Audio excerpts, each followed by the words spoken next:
जय श्री राम, हर हर महादेव, जय माँ विंध्यवासिनी।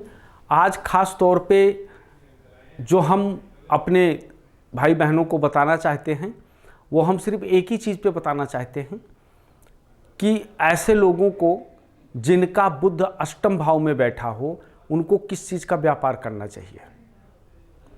बुध जो है, बुध ग्रह जो है, इनका सिग्निफिकेशन क्या है और इनका कार्य तत्व क्या है। ये सबसे पहला नंबर बुद्धि के कारक ग्रह माना गया है और व्यापार का। हमेशा व्यापार जो होता है वो दिमाग से होता है, दिल से नहीं होता है, दिमाग से होता है। अगर बुद्धि आपकी ठीक है, तीक्ष्ण है, तो आपका व्यापार सही चलेगा, कोई दिक्कत नहीं आएगा। अगर आपका व्यापार ठीक, अगर आपकी बुद्धि ठीक नहीं है तो आपको व्यापार को लेकर सदैव दिक्कत पैना रहेगा।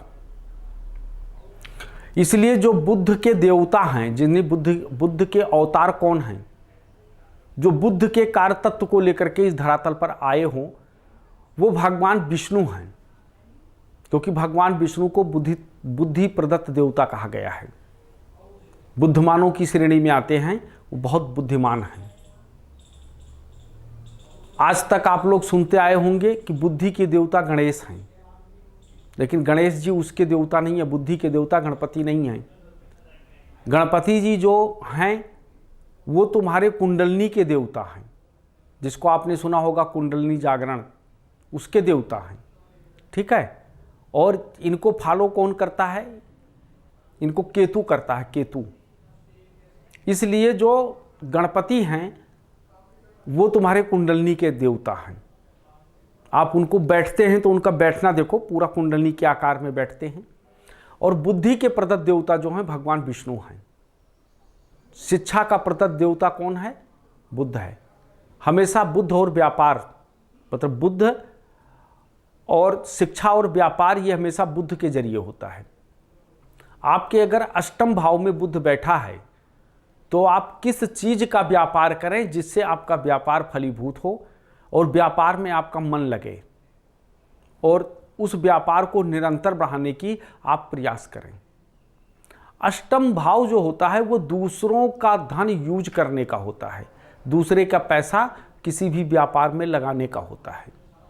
ऐसे लोग अगर ट्रेडिंग से संबंधित, या ऐसे लोग जो हैं जीवन बीमा से संबंधित, या ऐसे लोग जो होते हैं वो किसी का पैसा कहीं पे भी इन्वेस्टमेंट करवाएं, यह काम करने से उनको बहुत अच्छा फायदा होता है।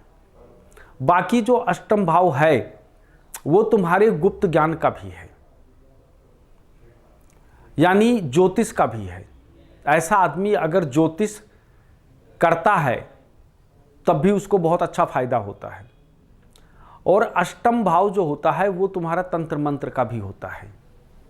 ऐसे लोग अगर इस तरीके का भी संसार कल्याण का कार्य करते हैं तो उनके लिए बहुत अच्छा माना जाता है।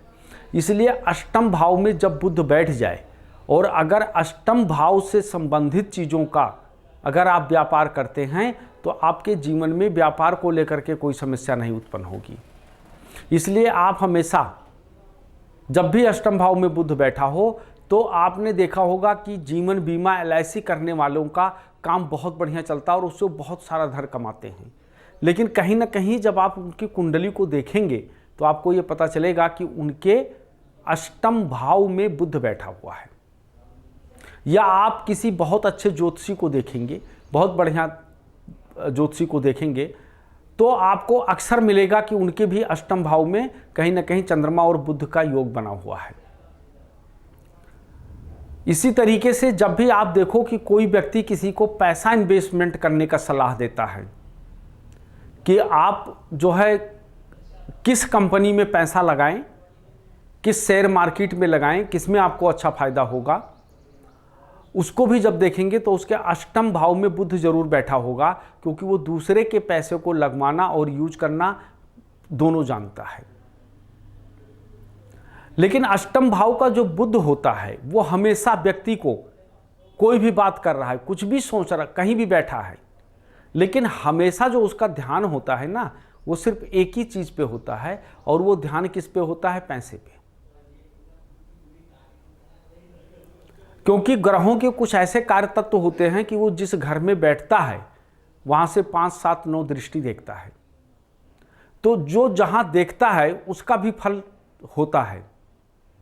इस तरीके से जब भी अष्टम भाव में बुध बैठ जाए तो व्यक्ति बहुत अच्छा वाणी का होता है, बहुत अच्छा बोलने वाला होता है, और वो अपने वाणी के द्वारा कहीं ना कहीं लोगों का पैसा यूज करता है, इन्वेस्टमेंट करवाता है। तो ऐसे लोग जिनके अष्टम भाव में बुध बैठे हैं वो ऐसे चीज़ों से अगर जुड़ जाएंगे तो उनको जीवन में पैसा जरूर मिलेगा, और अगर इससे संबंधित वो व्यापार करते हैं तो उनको फायदा भी बहुत बढ़िया मिलेगा।